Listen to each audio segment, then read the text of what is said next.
Boa noite, sejam todas bem-vindas, bem-vindos ao nosso Investment Center.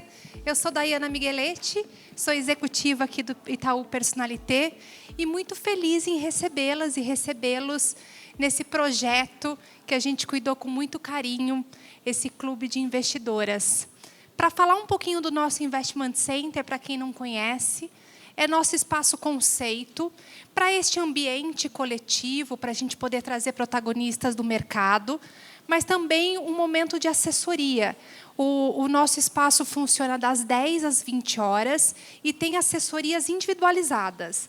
Então, aqui a gente tem a todo momento gerentes de relacionamento, especialistas de corretora, especialistas de sucessão patrimonial. Então, quando surgir aquela dúvida, porque a gente vai aprender muita coisa aqui hoje, a gente tem a nossa equipe aqui para assessorá-los no que vocês precisarem. Então, hoje, nesse projeto, que é o segundo encontro de 6 encontros do nosso clube de investidoras, para quem perdeu o primeiro, no final, a gente vai colocar um link para vocês poderem acompanhar. E quem assistiu e quiser tirar alguma dúvida, também fica o link aqui para vocês. E esse clube de investidoras é para a gente poder compartilhar para mulheres ou quem quiser aprender do universo de investimento, pessoas que se interessam, assim como eu. Então, também aprendi desde o básico, então aproveitem. E a gente vai contar aqui com 2 especialistas, e a gente conta em todos os encontros com a Ana Laura Magalhães. A Ana Laura é embaixadora do Itaú Personalité, ela é formada em Relações Internacionais, também Forbes, Under 30, e TEDx Speaker. Então, a Ana Laura, sim, ela é tudo isso, e ela lida com uma didática super fluida. É muito bom, sempre aprendo com ela. E a gente vai contar também com a Ana Westphalen, acho que eu falei certinho o sobrenome dela. Ela é planejadora financeira, ela é certificada pelo CFP, ela também é formada em jornalismo, responsável pela nossa área de pessoa física, do research do BBA, e, como eu, apaixonada por economia e com investimento. Então, eu vou chamá-las para dar continuidade aqui no nosso segundo encontro. Anas, bem-vindas. Que vocês aproveitem esse momento. Quero falar que vocês me inspiram, mulheres no mercado financeiro, que ajudem outras mulheres também a conhecer esse mundo. Então, aproveitem. Até mais. Muito obrigada, Dai, pela introdução, chiquíssima. Super inspiradora também. Legal demais ter você nesse encontro. Senti sua falta no primeiro. E, na verdade, estou vendo que a gente está lotado aqui, né? Bastante gente que não estava no primeiro e bastante gente que voltou também. Vou tentar não ficar de costas para vocês aqui. Mas muito boa noite. Sei que vocês podiam estar fazendo qualquer coisa com a agenda de vocês e vocês estão dispostas a estarem aqui hoje. Então, muito obrigada pela presença. Eu vou até me reapresentar, porque realmente tem alguns rostinhos aqui que são novidade. Meu nome é Ana Laura Magalhães, a Dai já fez uma introdução. Sou formada em Relações Internacionais, tenho um mestrado em Economia Política Internacional. Fui reconhecida como Forbes Under 30 por um projeto de educação financeira que eu desenvolvi, que é focado muito em... Foi focado, né? Ele já acabou, mas ele foi focado em disseminar a educação financeira de forma gratuita para o brasileiro. A gente tinha 25 milhões de acessos mensais. Hoje estou aqui como embaixadora do Itaú Personalité, que é uma grande conquista para mim, trabalhar com essa marca tão forte, tão inspiradora também, para a gente disseminar conteúdo e, principalmente, trabalhar aqui com essa premissa de levar a educação financeira para as mulheres e trabalhar muito dessa força que a gente pode ter, tá? Dentro desse tipo de conhecimento. E tenho a honra de dividir esses encontros com a Ana Westphalen, que eu também vou dar um espaço aqui para se apresentar para vocês. Deixa eu me levantar aqui, né, para me apresentar propriamente. Muito legal ver, numa segunda-feira, aí, a casa lotada de gente para falar sobre investimento, para falar sobre informação financeira, cenário macroeconômico, está dividindo esse espaço aqui com a Ana. Hoje, o segundo encontro desse trajeto super legal que a gente vai fazer, e com certeza vai sair daqui todo mundo muito melhor, né? Muito mais preparado para lidar com investimentos. Bom, eu trabalho no Research do BBA. Quem não sabe, o Research é o departamento de pesquisas, né, na área de empresas, e o meu trabalho é voltado especificamente a falar com o investidor pessoa física. né? Assim como a Ana, também me apaixonei por economia. Eu vim do jornalismo, trabalhava num jornal direcionado a notícias econômicas, mas eu fui me apaixonando por mercado financeiro, por economia, fui tirando certificações. E é uma alegria enorme estar aqui hoje para falar com vocês sobre esse tema que a gente gosta tanto, né, Ana? Muito bem. Você sabe de uma coisa que a sua introdução me fez pensar? Você é jornalista, eu internacionalista. E tem tudo a ver com o que a gente vai falar sobre hoje. Vocês vão saber já já? Porque, assim, a gente não tem economia como primeira formação. Mas Exato. Hoje a gente trabalha com isso. E eu acredito também que muitos de vocês têm as suas profissões, que não necessariamente estão diretamente conectadas com o setor econômico, com a esfera financeira, mas a gente sabe o quanto é importante a gente se manter atualizado e saber o que está acontecendo no Brasil e no mundo. E para quem estava aqui no primeiro encontro, deixa eu ver, levantem a mão aqui. Tá. Quem lembra que teve tarefa de casa? A gente tem algumas pessoas aqui que fizeram a tarefa de casa, vou compartilhar.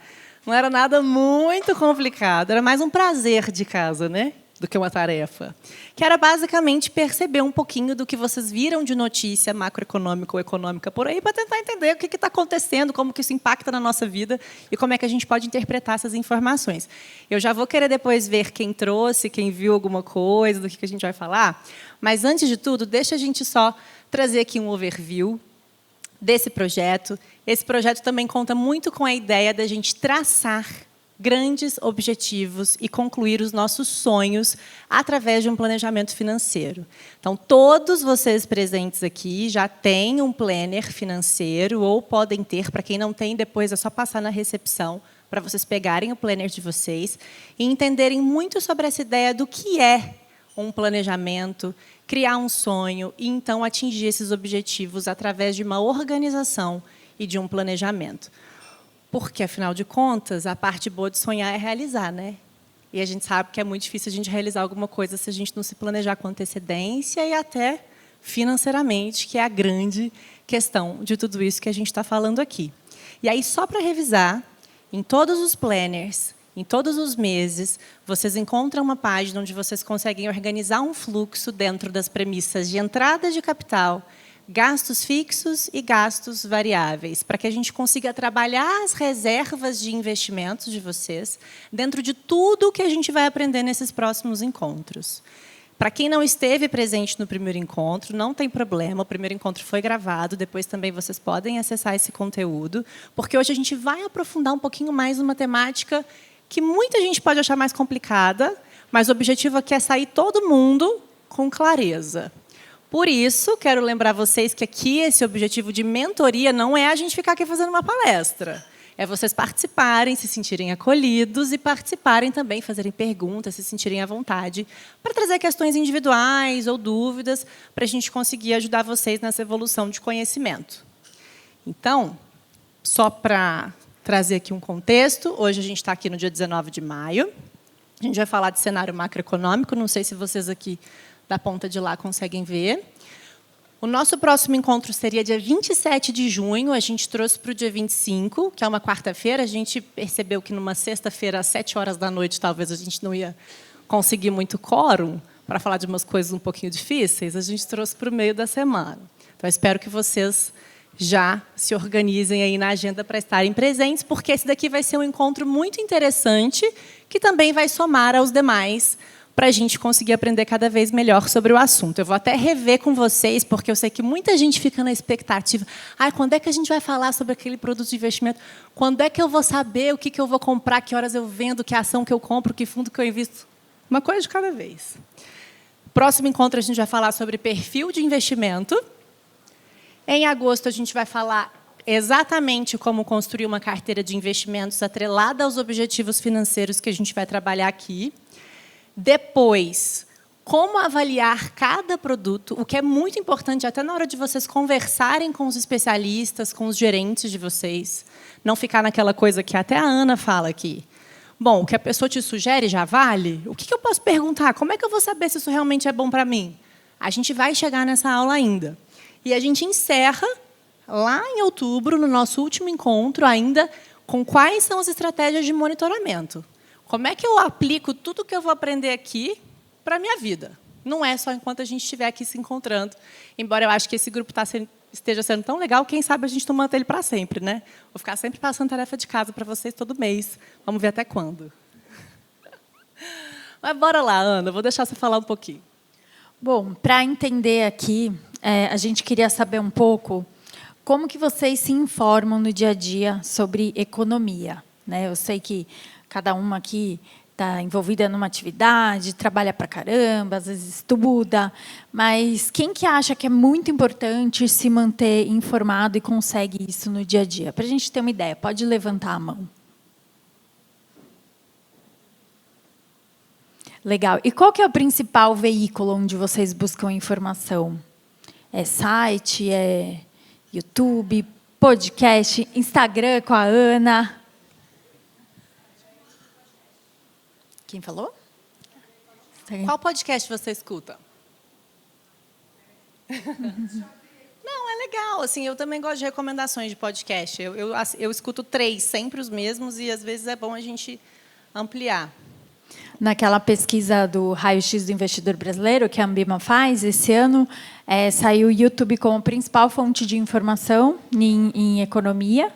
Quer dizer, as pessoas nem estão mais pegando tanto, sei lá, assistindo o Jornal Nacional ou vendo, sei lá, Valor Econômico, Estadão. As pessoas estão se informando muito mais mesmo pelo Instagram e pelo YouTube.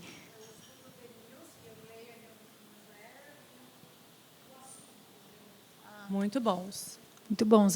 O assunto é bom para de manhã você já ter um resumo do que é o principal, né? É ótimo mesmo. Tem que ser notícia que facilita a vida, que está no nosso dia a dia, senão realmente é muito difícil acompanhar, né? Exatamente. E aí é interessante esse ponto, porque eu acho que é assim, a gente que trabalha com isso, às vezes tem um pouco mais de facilidade. Gente, eu sempre preciso me informar, sempre preciso ver, sempre preciso ouvir. E talvez também porque o nosso trabalho já nos conecta com o tipo de assunto que a gente tem que prestar atenção. Mas e vocês, assim, o que vocês fazem? Quais são as profissões de vocês aqui? Eu sei que ali a gente tem uma professora de história. Aqui a gente tem uma empreendedora também que falou no nosso último encontro. O que mais? O que vocês fazem? Estudantes, acredito aqui que tem as pessoas jovens. Quem que é da área da saúde? Geralmente tem gente da área da saúde. Saúde, você? Oh, que chique. Olha! Chiquíssimo. Neurocientista, está sempre trabalhando, estudando sobre outras coisas. E como é que está aplicado, então, todo o capital que você ganha dentro do seu trabalho, que é super valioso? Você tem tempo de olhar tudo isso? Você tem tempo de ver o que está acontecendo no Brasil e no mundo para tomar uma decisão financeira daquele capital? A gente fez um resumo aqui das principais notícias que a gente viu desde o nosso último encontro até agora, de tudo o que aconteceu que é relevante da gente prestar atenção. Então, gripe aviária, derruba exportação. O Fed, que é o Banco Central dos Estados Unidos, vai, enfim, mexer na taxa de juros lá fora por causa de guerra comercial, guerra tarifária com a China, mercado abaixa a projeção do PIB no Brasil, ouro, né, que é uma estratégia de investimento também, Ibovespa bate recorde. A gente tem aqui Copom, Selic, inflação, um tanto de coisa, e o tanto de sigla. E o tanto de informação aqui que a gente bate o olho e fala, gente, não vou entendo nada. Grego. Quem tem medo, né, das siglas? Quem tem medo dos números? Na verdade, né, Ana, isso até é muito ruim, né, porque usar tanta sigla, tanto conceito que não está no nosso dia a dia é muito ruim, porque acaba afastando o brasileiro de cada vez se informar mais sobre economia. E acho que parte do nosso trabalho e do nosso propósito, né, eu posso dizer, Ana, é ajudar a desmistificar um pouco isso. Pois é, e aí alguém quer chutar, assim, falar, não, tem uma notícia aí que eu acho que é a mais importante e eu acho que é essa. Hã? Alta da Selic. Alguém mais quer sugerir? Guerra tarifária. Guerra tarifária. Eu gosto de dizer o seguinte, não tem uma reportagem mais importante, porque cada uma dessas aqui vai interferir em uma estratégia de investimento de cada um de vocês. Quem é mais conservador e tem muito investimento em renda fixa, com certeza vai ser a Selic, e eu também diria que seria essa. a variação da taxa de juros. A gente vai focar um pouquinho nisso agora.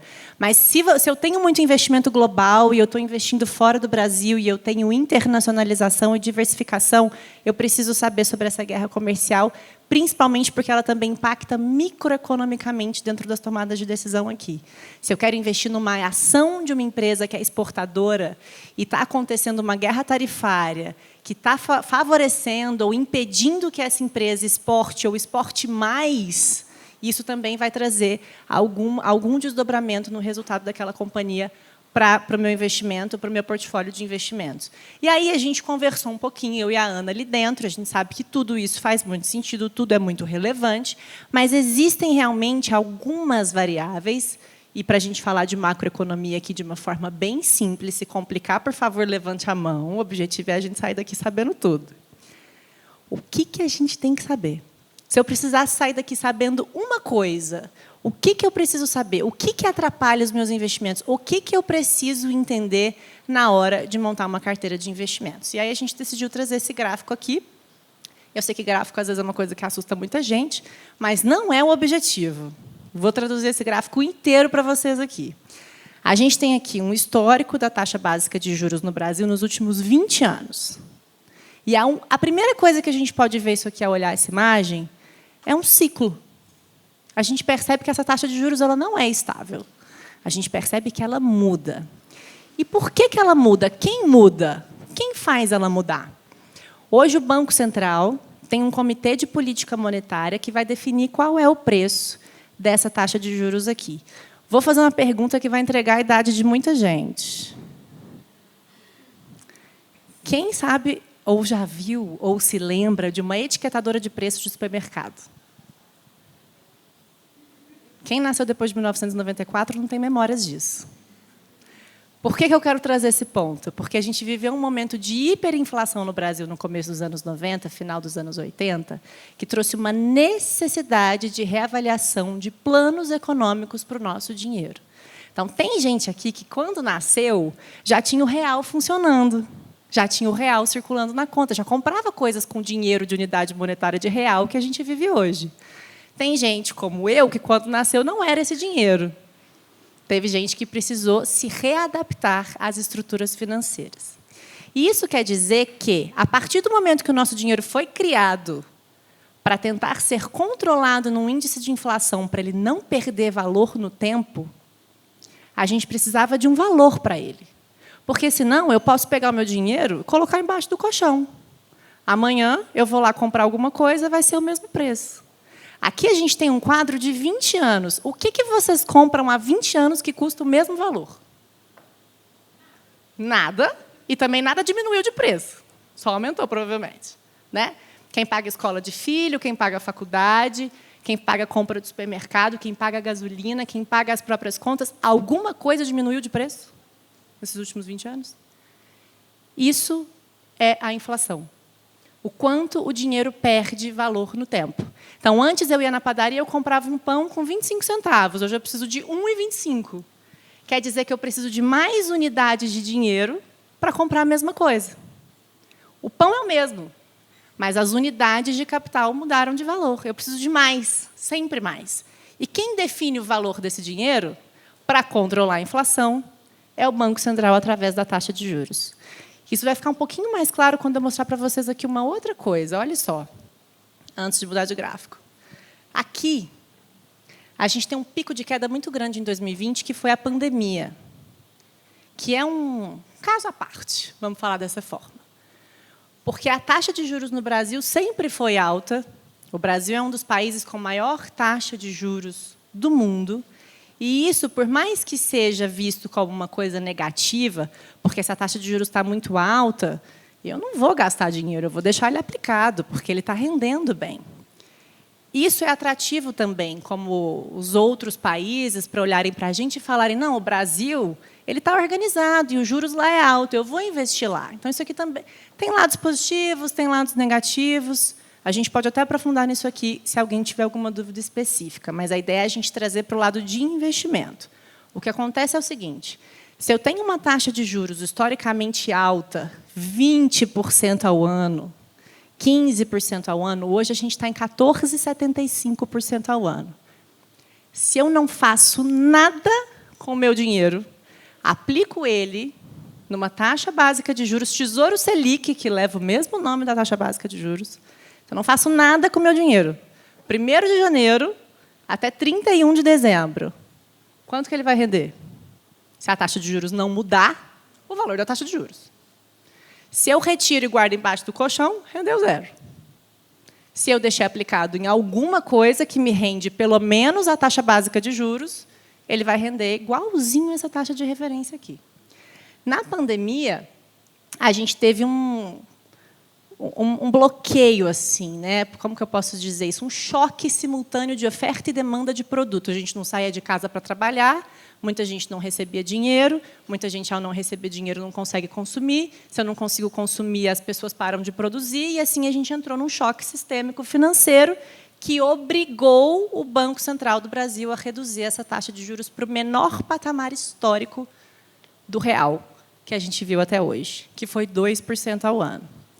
Sabem qual foi a consequência disso? Se eu tenho uma taxa de juros muito baixa, eu vou deixar meu dinheiro parado?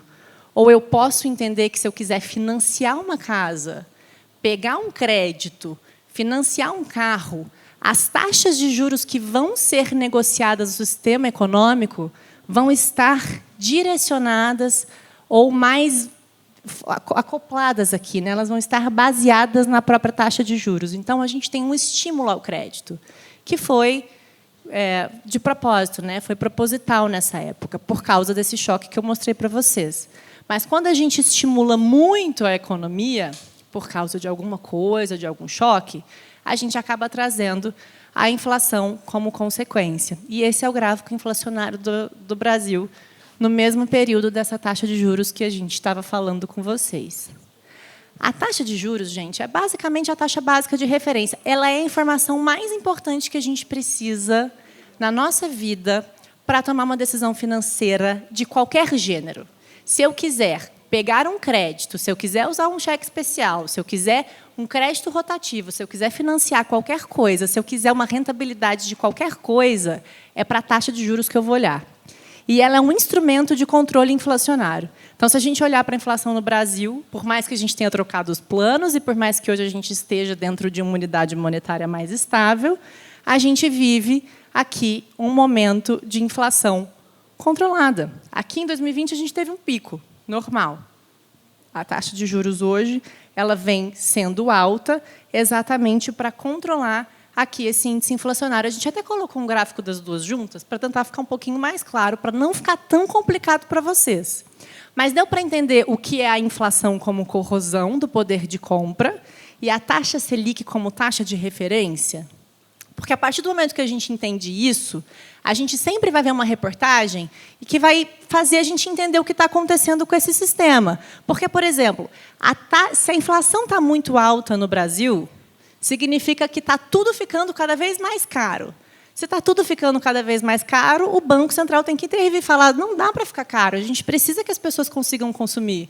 Então, a gente precisa ir lá, interferir e abaixar essa inflação. Como que eu abaixo essa inflação? Subindo juros.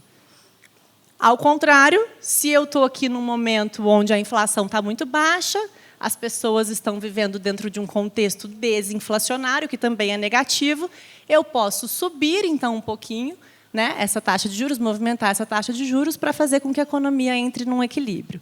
Se a gente fosse aprofundar muito nessa temática, muito mesmo, a gente entraria num contexto macroeconômico também de política fiscal. Mas aí é uma aula de 3 horas, né? Aí aqui era só para ser um bate-papo mesmo.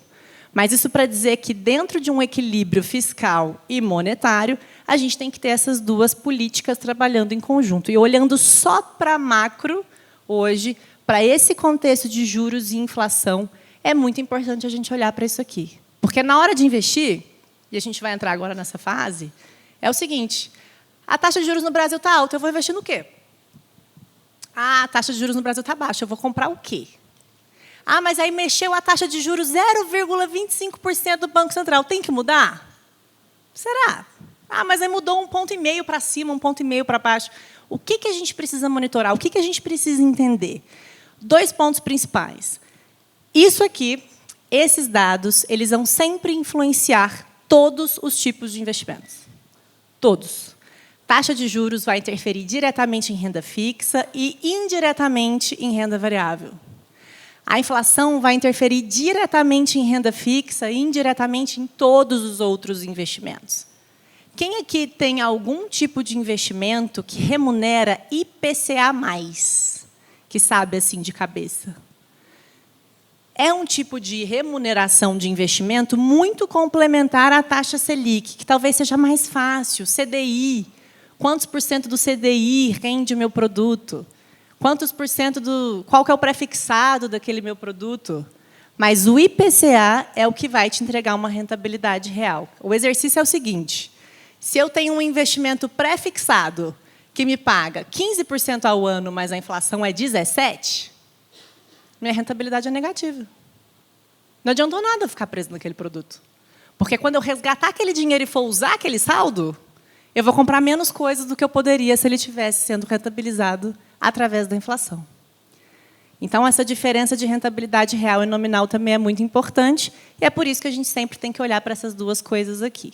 Ah, Ana, então quer dizer que eu só vou comprar IPCA+ agora? Vamos aprender isso na nossa aula de produtos financeiros. Não. A gente consegue trabalhar estratégias complementares bem legais dentro de tudo isso. Dúvidas até aqui? Eu vou deixar a Ana complementar um pouquinho da minha fala, porque eu achei que eu fui muito técnica. Assim, quando você fala inflação, para deixar todo mundo na mesma página, a sigla é IPCA, mais ou menos, né? Porque IPCA é o indicador. Eu estou sentada aqui porque eu estou sentindo que eu fico na frente das pessoas, mas está dando para acompanhar, né? O IPCA é o indicador oficial do IBGE, então, caso a gente pense, é o que o Banco Central usa para perseguir sua meta, né? Qual que é o trabalho do Banco Central? O compromisso dele é assegurar o poder de compra da população, ou seja, controlar a inflação, né? E todo ano o CMN, o Conselho Monetário Nacional, se reúne para colocar uma meta para a inflação oficial, medida pelo IPCA.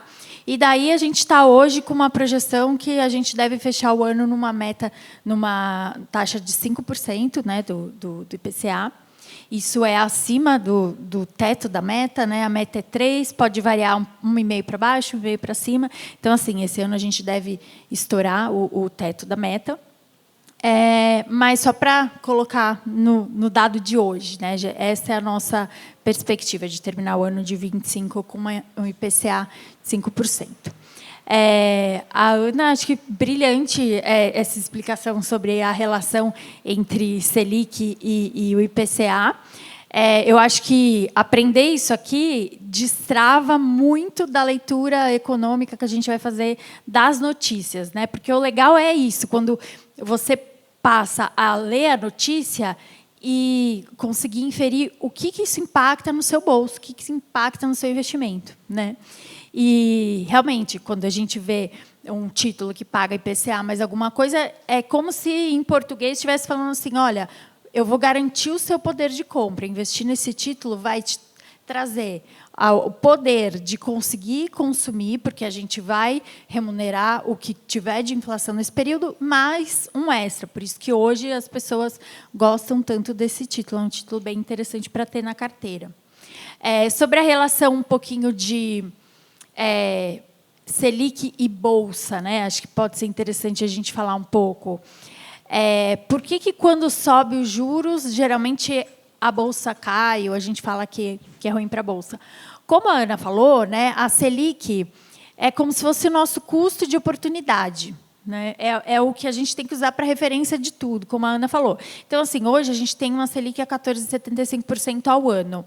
Se eu deixar realmente o meu dinheiro no Tesouro Selic, que é um título que não é de menor risco de todos os investimentos que a gente pode investir, eu já vou parado, sem fazer nada, em um ano, ter mais ou menos aí 14,75, um pouco menos, né, porque é gradual a subida. Mas, enfim, muito próximo de 14,75 no ano. Então, se eu sou um empresário, para que eu vou investir na atividade, na minha fábrica, em expandir, em novos projetos, se parado, eu estou recebendo uma remuneração legal aí de quase 15%, sem correr risco. Então, assim, eu nem vou investir, nem vou aumentar a capacidade da minha fábrica. E eu, como investidor, para que eu vou correr risco em bolsa, ficar vendo, né, o Trump anunciar uma coisa e a minha ação cair, subir? Eu vou ficar nesses 15% quase aqui ao ano, seguro, sem problema. Então, é por isso também explica por que a atividade vai desaquecendo no momento de taxa alta de juros, como é o que a gente está vendo agora. Então, adivinha o que o Banco Central vai ter que fazer daqui a pouco, né? Ele já sinalizou isso, o Galípolo, né? Vai dar uma parada no jeito que está a Selic, e mais para frente a tendência é que se inicie um processo, um ciclo, né? Como a Ana comentou, a economia acontece em ciclos e as políticas monetárias em ciclos. Vai provavelmente relaxar um pouquinho mais esses juros para incentivar a economia e os empresários a investirem. E aí a gente vai ter que fazer o caminho oposto. A gente vai ter que ir para a bolsa, correr mais risco, porque em algum momento a renda fixa e a taxa de juros vai estar menor e vai obrigar a gente a ir atrás de mais risco na bolsa. Então, acho que o mais importante é fazer essas relações, sabe? Não precisa também saber quanto que fechou a bolsa hoje, o dólar, mas ter essas relações em mente, né, Ana? A gente montou até um quadrinho para ficar mais fácil, tá? Porque a gente sabe que esse assunto é um pouquinho mais complicado, mas ele é muito importante para a gente continuar a nossa jornada de conhecimento. Porque quando vocês verem os produtos financeiros, naquela hora de escolher, será que eu quero, né, um ativo de renda fixa, uma ação, um fundo imobiliário, um fundo de previdência? Será que eu quero investir nisso daqui? O que ajuda a gente a escolher são as variáveis envolvidas no processo de tomada de decisão. Como é que está o cenário? Né? Eu quero acampar, mas está chovendo. Eu vou montar uma barraca do lado de fora? Quais são os meus riscos envolvidos? Como é que eu vou fazer isso acontecer? Eu vou ter uma noite agradável? Poxa, eu estou aqui na Chapada com as estrelas maravilhosas, eu quero viver essa experiência. Pô, então o cenário está favorável, eu consigo ver isso, eu consigo viver essa experiência daquele jeito que eu gostaria. Mas pode ser que, durante o caminho, as coisas mudem. Então, com essas mudanças de cenário, com as variáveis que a gente não controla, como é que a gente vai escolher os melhores produtos para a gente? Então, aqui a gente criou, pelo menos, uma base do que vocês podem levar em consideração. Eu, provavelmente, estou aqui na frente de vocês, desse lado aqui, né? Mas, momentos de incerteza. Guerra comercial, um bom ponto. Guerra que a gente vê também ali no Oriente Médio, em todo esse conflito, Rússia e Ucrânia até hoje. Isso impacta aqui no Brasil, de certa forma, isso respinga na nossa economia, sim. Porque a incerteza global ela faz com que todos os investidores do mundo olhem para aquilo que é reserva de valor. Reserva de valor é ouro, é dólar, que é considerada a moeda mais forte do mundo hoje no sistema monetário. Então, tem um fluxo muito grande de dinheiro que vão para esses ativos. Momento de incerteza é isso aqui, pandemia foi isso aqui. Basicamente, o preço do ouro atingiu o maior recorde histórico recentemente, exatamente porque é muita gente indo para o ouro, porque a inflação nos Estados Unidos agora está alta.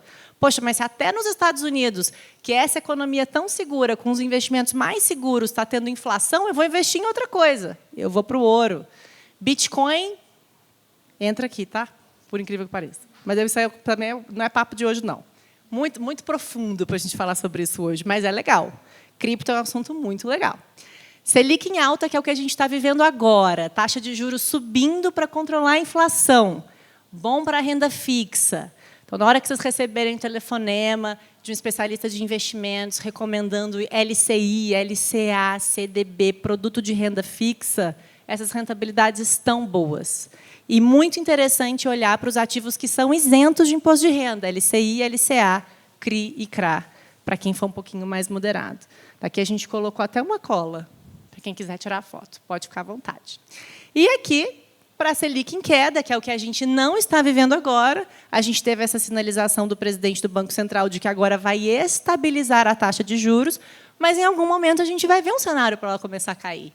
E, quando isso acontecer, a gente vai perceber que, a renda fixa não está fazendo mais sentido, porque eu estou parada aqui nesse ativo. Eu vou ficar carregando ele 2 anos, eu vou carregar ele 3 anos, sendo que o juros está caindo e eu tenho boas oportunidades em ações e fundos imobiliários, que é praticamente inversamente proporcional a essa experiência, né? A esse quesito. A Ana trouxe um exemplo muito legal, que é, se eu for, né, uma dona de algum negócio, eu estou com juros muito altos, eu vou correr risco de investir em alguma coisa que não faça sentido, sendo que o mercado financeiro me dá uma oportunidade de investir sem risco em um monte de coisa e ganhar 1% de rentabilidade ao mês, que é o que está acontecendo agora. Basicamente, é o que está acontecendo agora. A taxa de juros a 14,75% ao ano, que é o que está hoje, traz uma possibilidade de muitos investimentos com o Fundo Garantidor de Crédito, com a soberania do próprio governo federal para título público, que a gente não precisa correr muito risco para ter rentabilidades altas. E que é exatamente o contrário num cenário quando a gente vê que a taxa de juros começa a cair, né? Então, eu sei que hoje esse bate-papo está um pouquinho mais entranhado assim, nessas premissas da macroeconomia, do que é importante, de que tipo de notícia eu olho, mas é muito para vocês entenderem 2 fatores. Como está a inflação? A inflação está subindo ou está caindo? Isso vai interferir na nossa rotina, antes até de interferir na nossa tomada de decisão de investimentos. O que está acontecendo com a taxa de juros no Brasil? Ela está em alta, ela está em baixa? Ela está em perspectiva de subir mais? Está em perspectiva de cair? E isso também vai trazendo tomadas de decisão em cascata para os outros níveis da nossa vida e interferir também na nossa tomada de decisão financeira, né? Acho que a gente pode abrir para as perguntas. Isso aí. Só queria fazer um adendo. A ideia não é que, assim, saiu uma notícia, mudou, eu vou mudar meus investimentos totalmente. A gente vai ter lá na frente uma conversa sobre carteira e eu vou dar um spoiler que o mais legal é ter uma diversificação, é ter bastante, um pouquinho de cada coisa para estar pronto para todos os cenários. Mas a ideia geral, com certeza, é importantíssimo que a gente, na tomada de decisão financeira, tenha em mente. Mas vamos, então, abrir para as perguntas. Quem quer iniciar os trabalhos? Você me fez lembrar uma coisa, rapidinho. No Instagram do Personalité, eles sempre divulgam as recomendações de carteira. Não sei se vocês sabiam disso, mas é bem legal. Eles mostram lá, entramos no mês de maio, quais são as recomendações de investimento para cada perfil. Então, isso também é legal para ficar dentro de um monitoramento, tá bom? Vamos para as perguntas. Pode fazer perguntas difíceis, tá? Porque eu sei que a pauta hoje está difícil, pode ficar à vontade. A gente quer deixar vocês com bastante clareza. Depois ela também levantou a mão, tá bom? Oi, boa noite. Meu nome é Beatriz. Eu vim de Brasília só para assistir essa aula. Uau! Eu sou servidora pública e me preocupo muito com a questão do poder de compra, porque eu sei que o meu salário não acompanha a inflação, então é uma coisa que eu venho estudando há um tempo.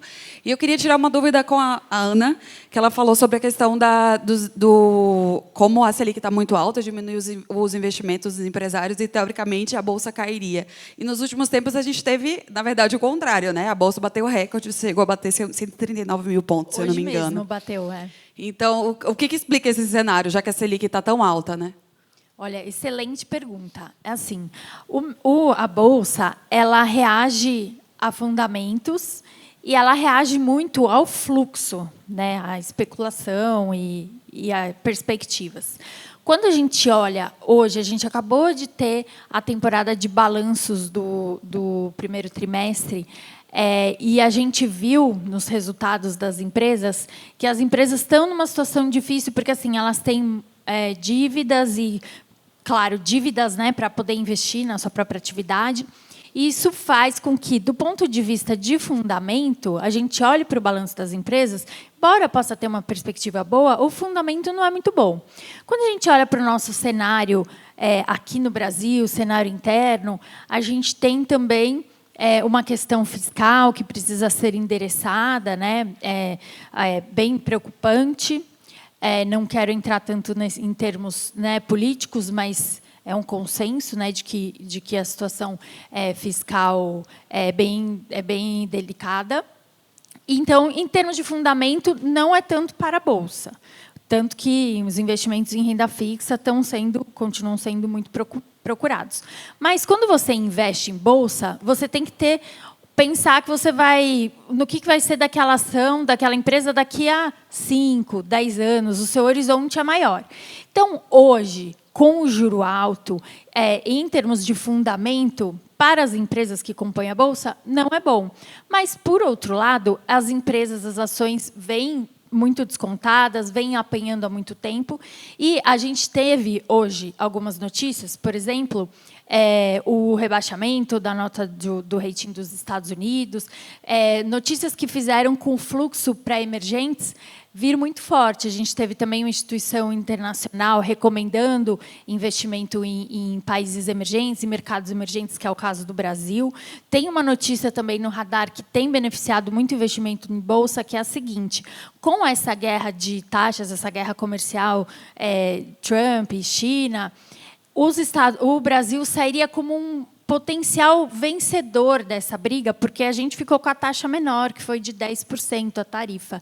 Então, isso pode, num cenário favorável, aí, colocar o Brasil em destaque, né? A gente é um mercado emergente e os outros emergentes não estão numa situação tão boa quanto a nossa, relativamente. Então, quando a gente vê a Bolsa subindo, não quer dizer que está tudo maravilhoso. Quer dizer, às vezes, que é mais o caso agora, que a gente está corrigindo, porque, assim, desde o dia 2 de abril também, quando o Trump anunciou aquele monte de tarifas, e agora ele está voltando atrás, está negociando, suspendendo por 90 dias, isso tem feito com que os investidores olhem o preço que as ações estão hoje, falando assim, poxa, não devia estar valendo tão pouco, até que a perspectiva está melhor do que isso. E, às vezes, nesse ajuste faz subir a Bolsa, além do próprio fluxo de dólares. Então, é uma soma de fatores.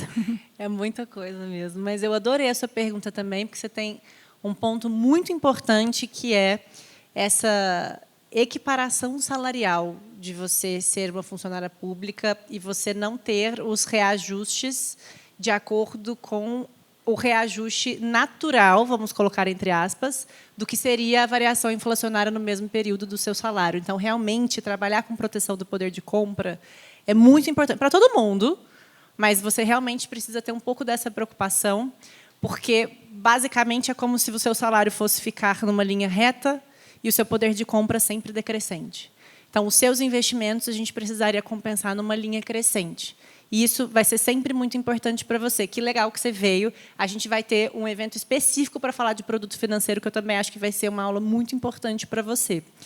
E para falar, só para complementar uma coisinha da Ana, que eu acho que é muito legal essa pergunta de bolsa, o Ibovespa, ele é muito pouco significativo da economia brasileira. O Ibovespa, ele é um índice que contém poucas empresas que são negociadas na Bolsa Brasileira e só as de maior peso. Então, se a gente pega ali as 10 maiores bolsas do Ibovespa, a gente tem Vale, Petrobras, Itaú, a gente tem várias empresas que até se beneficiam desse cenário de juros altos. Então, a gente tem, na verdade, algo que pode vir como algo positivo, mas, no final das contas, é muito mais só aquele mínimo exemplo do que pode ser, de verdade, a economia brasileira como um todo. Porque, bom, a maioria das empresas no Brasil não estão listadas. E nem todas as que estão listadas participam do índice Bovespa. Então, também tem um pouquinho dessa diferença.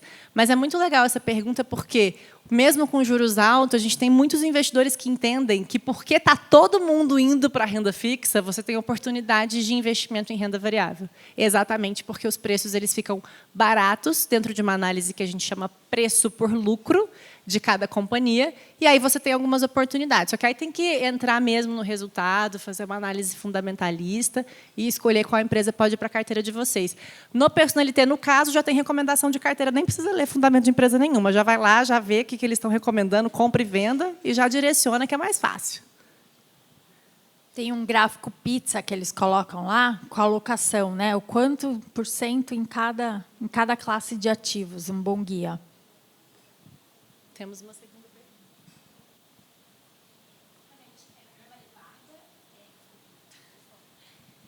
Oi, boa noite. Meu nome é Maria Eduarda. A minha dúvida é mais sobre o gráfico da inflação e da taxa de juros. Eu volto aqui para esse QR Code daqui a pouquinho. Eu vou voltar, então, aqui no gráfico da dúvida da Maria Eduarda. Perfeito. Tá. Não, mas acho que tranquilo, acho que dá para... Tá bom, porque a gente vai precisar de uma liberação, você viu, né? Mas muito obrigada, inclusive, achei que ficou muito didático. Eu não trabalho com economia, eu sei muito por alto, assim, de cenário macroeconômico, embora eu tenha interesse. E a minha dúvida é justamente sobre essa correlação. Eu acho que fez muito sentido o que você explicou. E eu fiquei com a sensação quase de essa correlação inversa é muito complexa. E eu já vi discussões de que ela não está tão lógica na série histórica. E também muita correlação com o desemprego, né? A questão da taxa de juros, eu não lembro o nome da teoria, algum economista e tudo mais. Keynes. É isso, obrigada. E aí, meu ponto eu já vi muitas discussões falando que várias teorias macroeconômicas estão sendo colocadas em xeques pelo cenário que a gente está vivendo. Eu acho que deve ser muito difícil falar de investimento com guerra comercial, com tudo que a gente está vivendo agora. E a sensação que eu tenho é que quando a gente está discutindo macroeconomia e taxa de juros, Selic e tudo mais, eu fico um pouco instável. Parece que a gente está balizando minha opção de investimento em coisas que estão sendo completamente distintas. Estou perguntando isso porque eu já vi muita discussão falando que essa correlação não existe mais. Não que não existe, mas tem diminuído. E aí, a minha pergunta é mais sentido. Primeiro, realmente tem diminuído essa correlação? E nesse cenário de instabilidade das próprias teorias macroeconômicas, como é que eu me organizo? Porque, assim, para quem não é do mercado, acho que já é difícil de entender. E aí você se baliza nessas teorias e elas estão sendo colocadas em xeques. Aí eu fico... Eu estou amando que você não é do mercado, fez uma pergunta acadêmica de economia, assim, né, de faculdade, de pós-graduação. Mas esse livro que você trouxe é muito legal. Ele é A Teoria do Emprego, do Juro e da Moeda, de John Maynard Keynes. O Keynes, ele tem uma linha de pesquisa que é chamada de keynesiana, que trabalha exatamente isso, essa correlação de juros, de emprego, né, e do desemprego no mundo, que vem numa premissa neoliberal, que é basicamente o que a gente usa hoje de preceito para a nossa economia. Mas eu acho que você tem um ponto muito legal, que é o quanto isso fica descolado, porque quando ele escreveu isso, e na época em que o livro fez muito sentido, ainda era uma teoria. E, por mais que se justifique e explique muitas coisas do que acontecem na macroeconomia, eu acho que hoje a gente tem um mundo muito mais correlacionado do que ele sequer imaginou quando ele trouxe todas essas teorias. E por mais que exista um descolamento de tudo isso que você está falando, e aí é muito legal mesmo, tem um livro interessante até de nova economia, chama Kate Raworth. Depois eu acho que a gente pode falar sobre isso, que trabalha um pouco do que é a economia de fato dentro da conjuntura do que a gente vive hoje. Ela chama até de economia donut. A teoria principal dela é isso. Você tem uma economia interna, que seria ali a bolinha do meio, uma economia maior, que seria a economia de fora, e como elas se relacionam entre si, que está muito descorrelacionado de tudo que a gente aprendeu até aqui. Muito legal, ganhou o Nobel de Economia, fica como sugestão de leitura também. Keynes e Kate Raworth. Mas, só para justificar um pouquinho disso aqui, que eu acho que é muito importante para ficar claro para todo mundo, é só como que a taxa Selic é usada como um instrumento de controle de inflação, independente de teoria monetária. Porque, assim, se eu deixo a inflação explodir, vamos supor, a inflação no Brasil, como era no começo dos anos 90, né? Se eu deixo a inflação chegar em 70% ao mês, o que eu posso esperar? Poxa, se eu sei que... E isso acontecia, tá? Alguns de vocês vão se lembrar.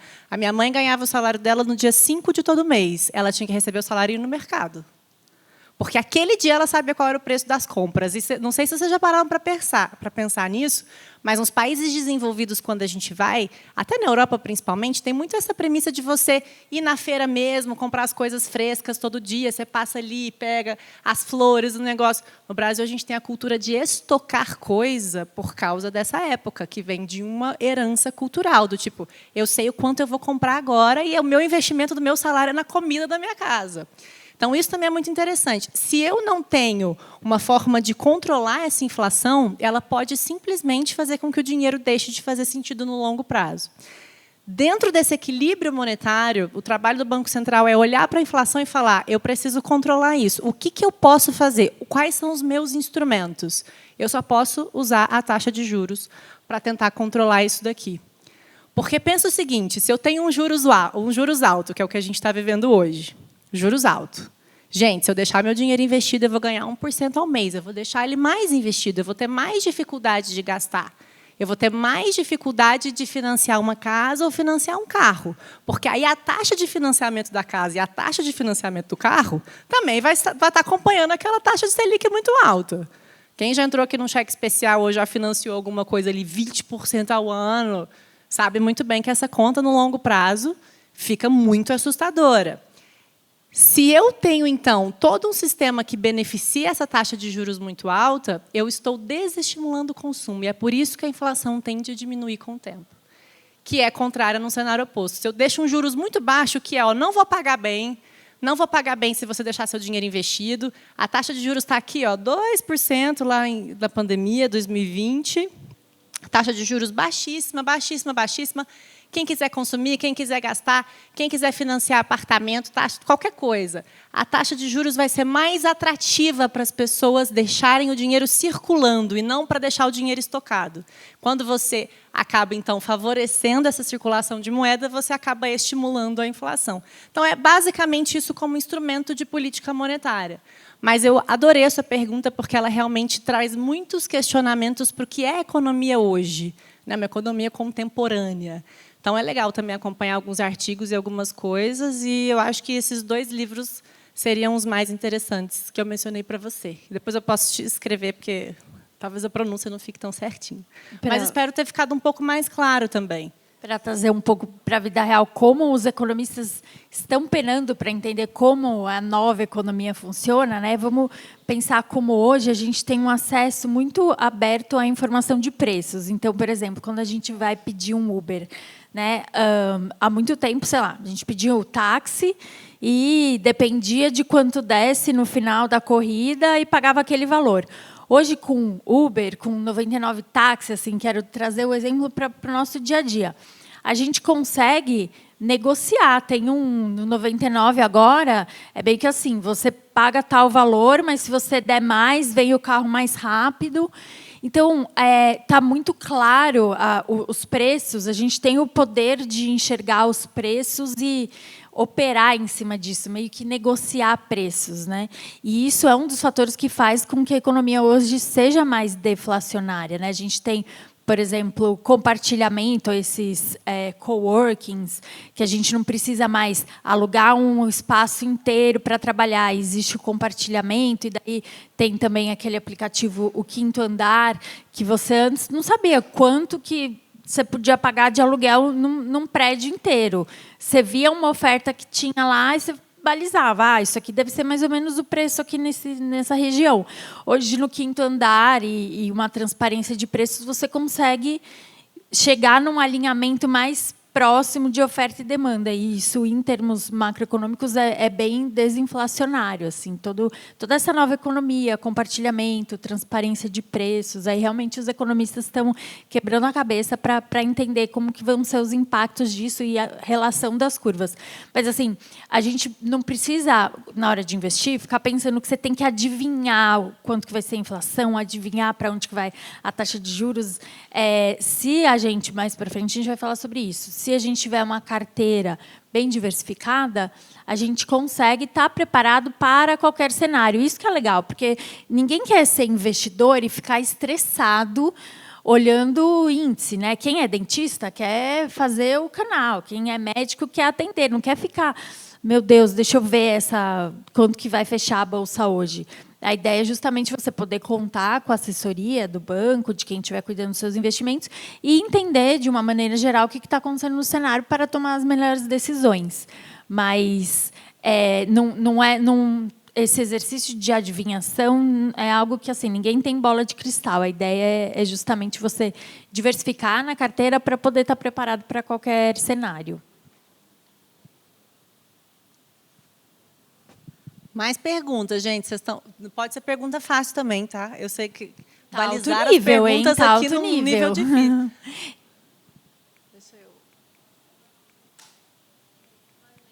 Boa noite.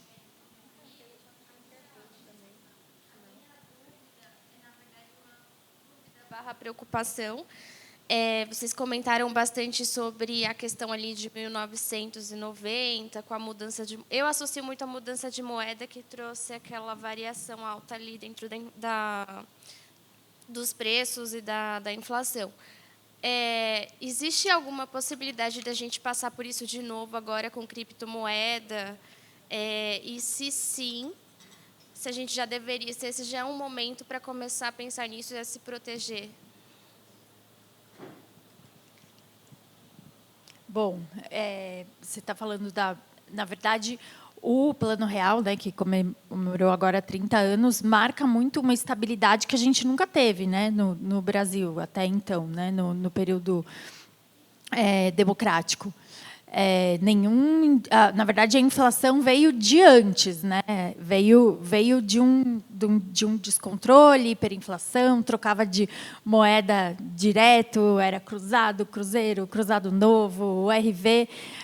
Na verdade, a gente está num período de estabilidade aí de 30 anos, né? De moeda, e não há nenhuma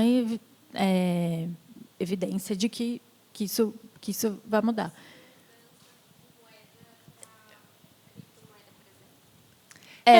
Eu acho legal essa pergunta também, porque lá vou eu trazer mais livro, né, de indicação. Rudá Pellini escreveu O Futuro do Dinheiro. Rudá Pellini. E eu acho que isso também é interessante porque você está associando a sua pergunta a uma mudança no sistema monetário. Se o real mudou, a moeda, e isso mudou, então, toda a nossa economia, que é o que a gente vive hoje, o que os criptoativos podem trazer de uma mudança no longo prazo?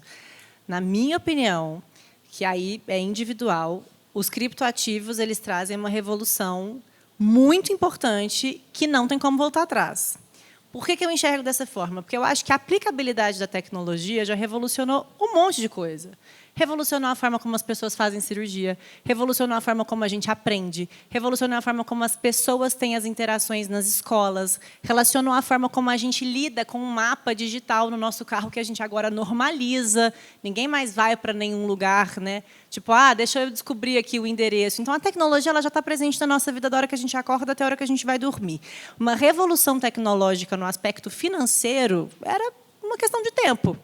Né? E aí eu acho que é muito interessante falar sobre isso, porque existir uma moeda digital ela vem realmente para redesenhar o sistema financeiro sem barreiras. O que eu quero dizer com isso é uma moeda digital que não tem nenhuma autarquia, não tem banco central e não tem nenhum tipo de fiscalização ali, né, de centralização de tomada de decisão, ela vem exatamente para facilitar transações financeiras de várias pontas diferentes, onde os próprios usuários é que validam aquelas transações financeiras. É isso que o Bitcoin faz, ou as outras moedas digitais fazem. Eu acho que está longe de institucionalizar, mas eu acho que é o começo de uma revolução no sistema monetário. E aí tem um caso legal, depois que vocês lerem esse livro do Rudá, que é O Futuro do Dinheiro, onde ele explica isso. Né? Por que a tecnologia simplesmente entrou no sistema financeiro? É muito interessante. Tem um caso do país, El Salvador, que foi o primeiro país do mundo que institucionalizou o Bitcoin como moeda nacional. E foi um fiasco. Não funcionou. E é muito interessante entender esse caso, porque assim, algumas empresas hoje, até no Brasil, começaram a investir o caixa delas em Bitcoin, que é o caso da Melius. Recentemente, uma empresa listada como empresa de tecnologia no Brasil, começou a perder valor de mercado, ela viu como uma alternativa investir o caixa em Bitcoin, que com uma valorização poderia aumentar então o valor do balanço e, numa análise fundamentalista, justificar como uma empresa sólida de longo prazo para investimento. Mas isso tudo para dizer o seguinte: se você tem agora toda a tecnologia dentro desse sistema, e nesse caso do El Salvador, a população não entendeu o que seria isso, trocar de moeda, usar moeda digital, você saca o Bitcoin, qual que é a moeda quando você saca? Que dinheiro que você guarda na sua carteira, como é que você paga aquilo? Então, existe uma análise muito legal do que é a aceitação sociocultural de uma moeda digital, relativizada ao fato dela ser implementada também como moeda de troca. E hoje, acho que por mais que, na minha opinião, a gente viva uma revolução que não vá voltar atrás, está longe de moedas digitais serem usadas como meios de troca. Eu não vou chegar aqui e pagar essa água com a minha carteira digital, ou pagar a gasolina do meu carro, ou ir lá para Uberlândia, na padaria que eu quero comprar um lanche, e conseguir pagar isso com uma moeda digital ainda. Mas já existe uma especulação, o que também é muito interessante, porque nesse livro ele fala isso. O sistema financeiro digital ele já ficou especulativo antes de ser meio de troca, que é ao contrário de tudo que a gente já entendeu de economia hoje no mundo. Para quem leu Yuval Harari, toda aquela sequência de livros, né, o Sapiens, Homo Deus, 21 lições para o século XXI, tem muito sobre essa evolução também do que é a história da humanidade no mundo. E no primeiro livro ele fala sobre isso, né, sobre a revolução agrária, sobre a revolução industrial, sobre a revolução tecnológica. Então, eu acho que aí é um ponto muito importante. Não acho que a gente vai viver isso, mas eu acho que vai mudar, sim, o sistema financeiro, porque ele já é especulativo antes de ser monetário, ele já é financeiro antes de ser monetário, não é usado como meio de troca ainda, mas a gente já pode investir. E eu acho que, no longo prazo, isso vai fazer uma diferença. Aqui no Brasil, até interessante, porque a gente já está tendo a nossa moeda digital, né? O Banco Central já está fazendo a moeda digital do Brasil e vários outros países do mundo também. Então, tem que entender qual vai ser a referência, vai estar balizado no quê. Mas eu acho que cripto tem que ter na carteira. Tem que ter uma carteira diversificada hoje. Aí a gente vai falar na época de produtos ali, quais moedas e que produtos, né? Até no Personalité agora, antigamente só podia investir em Bitcoin e Ethereum, agora já tem outras moedas, a USDC, a Solana também, que está bem legal, o Cardano também pode investir. Mas isso também é pauta específica, né?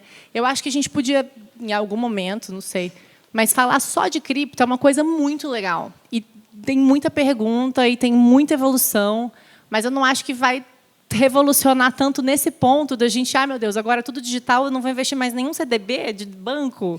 Não sei. Talvez os CDBs dos bancos eles venham já digitalizados desde o começo, que aí é um processo de tokenização, é outra coisa, tokeconomia, tokenomics, que também já existe. Mas aí eu vou ficar falando aqui 3 horas. Você perguntou um tema que ela adora, entendeu? Uma coisa interessante para falar de moeda é que assim, a moeda, além de ser usada para troca, uma das funções de uma moeda é ser considerada uma reserva de valor. E é algo que, por exemplo, o dólar, né, há quanto tempo o dólar existe? Ninguém nunca se questionou se ia deixar de ter dólar, e o dólar é a moeda referência nas transações comerciais no mundo. O que a gente vê na prática? Pandemia, momento de aversão a risco. Todo mundo corre para o dólar. Corre para o dólar e corre para o ouro, como a gente estava vendo naquele esqueminha, no primeiro era isso. Então, assim, as pessoas... Ninguém não precisou convencer ninguém que, dando ruim, teve pandemia, a barata voou, todo mundo instintivamente correu para o dólar, que é a moeda mais segura, né? Não só a história mostra, mas está na mente das pessoas, todo mundo corre para o dólar, corre para o ouro. Ativos de valor, os safe havens, né, que chamam. O Bitcoin as pessoas precisam se convencer de que é um ativo seguro para ele se tornar um ativo seguro, né, para ele se tornar visto como um ativo de reserva de valor, né, e isso, pelo menos na pandemia, não aconteceu, né? Não, mas tem que ter cripto na carteira, tá? Tem que. Carteira diversificada. Boa noite. Ainda sobre esse assunto das criptos, eu gostaria de saber, com uma visão de empreendedorismo, quais os setores que vocês imaginam que serão tokenizados? Porque já se fala sobre isso. Então, não imagino que vai acontecer uma mudança monetária tão radical, pelo menos nesse momento. Mas, por exemplo, a tokenização no setor imobiliário e outros. Então, eu gostaria de saber de vocês o que vocês vislumbram para isso. Boa pergunta. Eu trabalhei 2 anos com tokenização de ativos financeiros, né?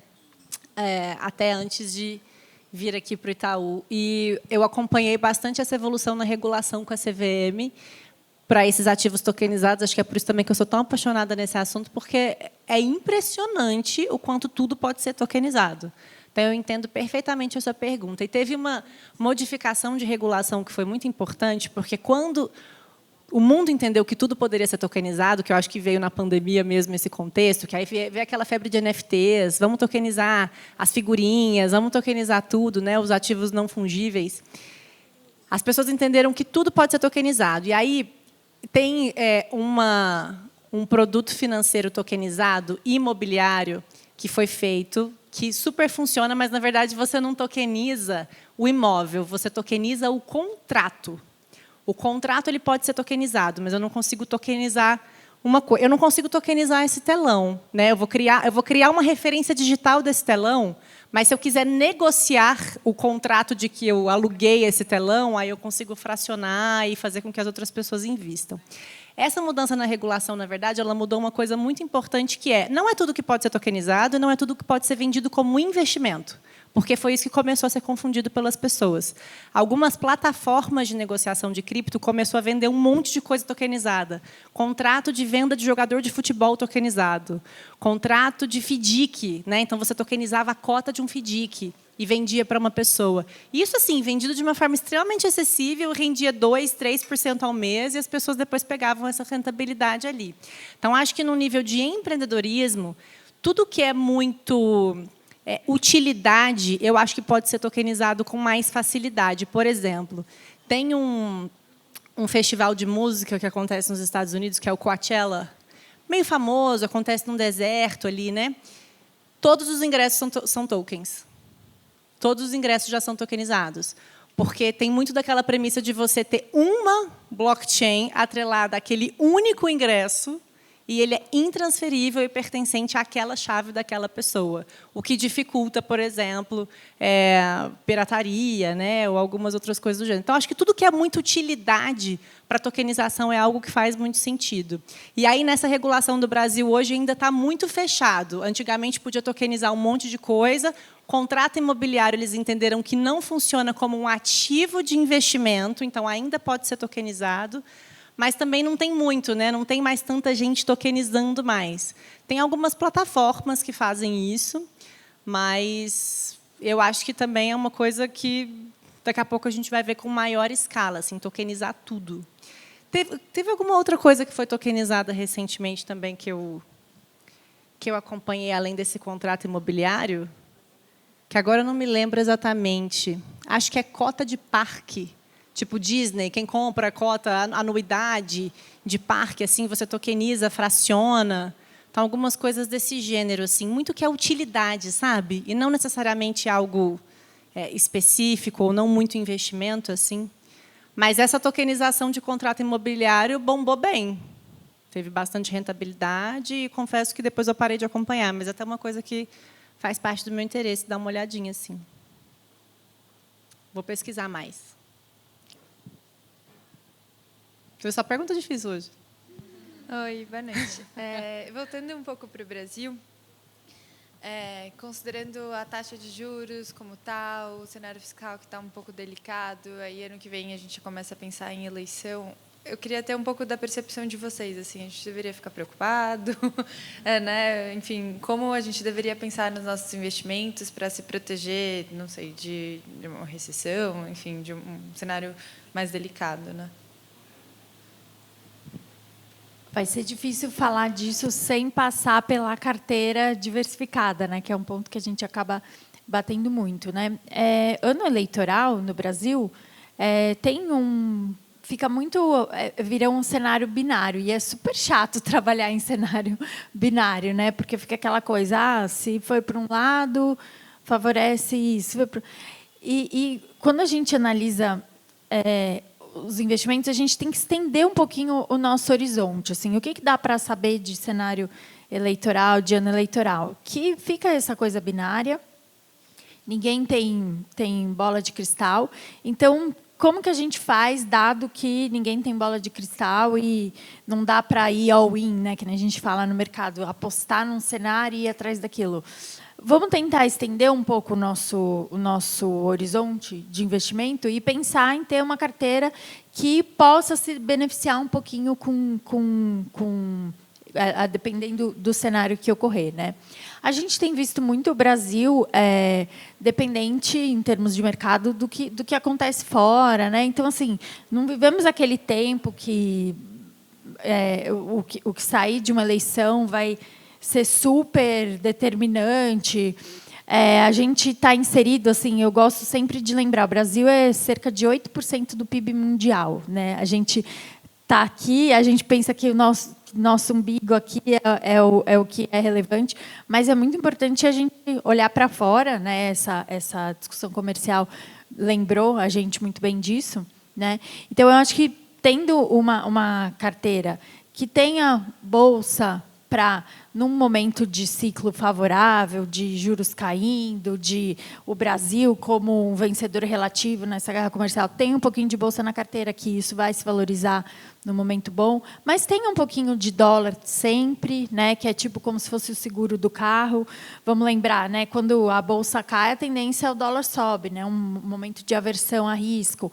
Então, acaba que o que vai subir de um fundo cambial, que você tiver um pouco de dólar, vai amortecer a parte de bolsa que eventualmente vai cair numa oscilação que é típica de ano eleitoral, né? Ter um pouquinho de metais também, ouro, porque a gente não sabe como que vai ser guerra comercial lá fora. Agora parece que o Trump deu uma sinalização de que vai entrar em acordo, mas a gente não sabe exatamente o que vai ser. Então, assim, a gente, dado que o cenário é incerto, a gente se prepara tendo um pouquinho de cada coisa, né? É o jeito de, assim, ter também bolsa americana, é importante, porque às vezes a gente fica olhando muito o que está acontecendo com as empresas aqui. Vamos ver o que a gente usa. Todo mundo usa um iPhone, toma Coca-Cola, assiste Netflix, né? A gente está super exposto a empresas lá fora. Por que a gente só está olhando para empresas locais? Então, eu acho que para você poder estar preparado para qualquer cenário, é importante ter uma carteira diversificada. Ano eleitoral, realmente, nenhum economista, nenhum analista gosta de ficar fazendo cenário, porque é aquela coisa binária, né? Não está longe do fundamento, que nem a pergunta que teve por que a Bolsa bateu máxima. Tem o fundamento e tem a especulação, tem o fluxo, né? A gente gosta de estudar fundamento, mas o ano eleitoral é um ano que geralmente os ativos reagem mais à especulação do que a propriamente fundamento. As perguntas?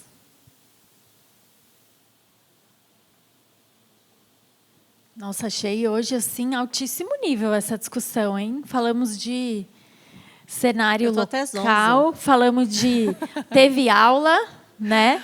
Falamos teve de um monte de Bitcoin, coisa. token, realmente altíssimo nível esse grupo aqui. Mas é legal porque a gente entende também um pouco dos interesses de vocês, sabe? Eu acho que a gente aprende tanto quando a gente fala, né? E acho que essa troca também é bem relevante, assim, porque quando a gente desenhou essa mentoria, tem várias coisas que a gente acho que é mais ou menos essa trilha de conhecimento. Vamos falar primeiro disso, depois daquilo, porque vai fazer sentido, assim.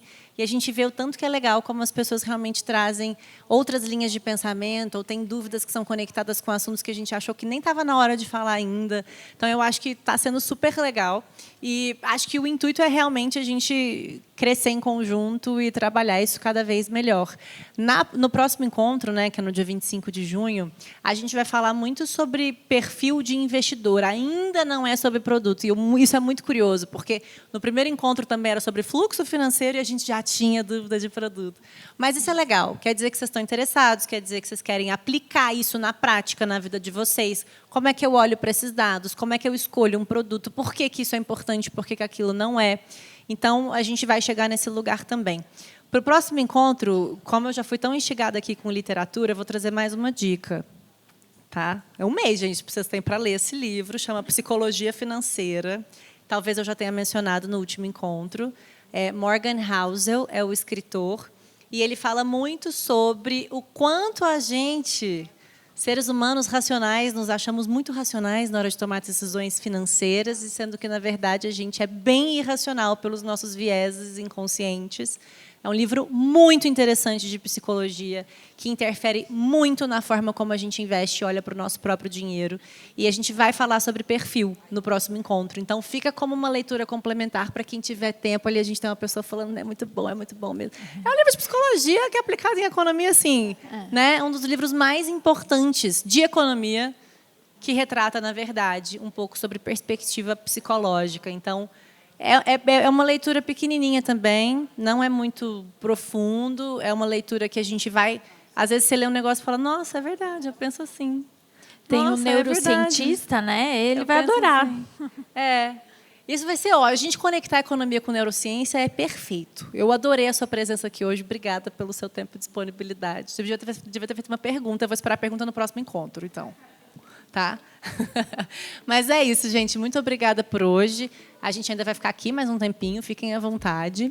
E espero vocês, né? No dia 25.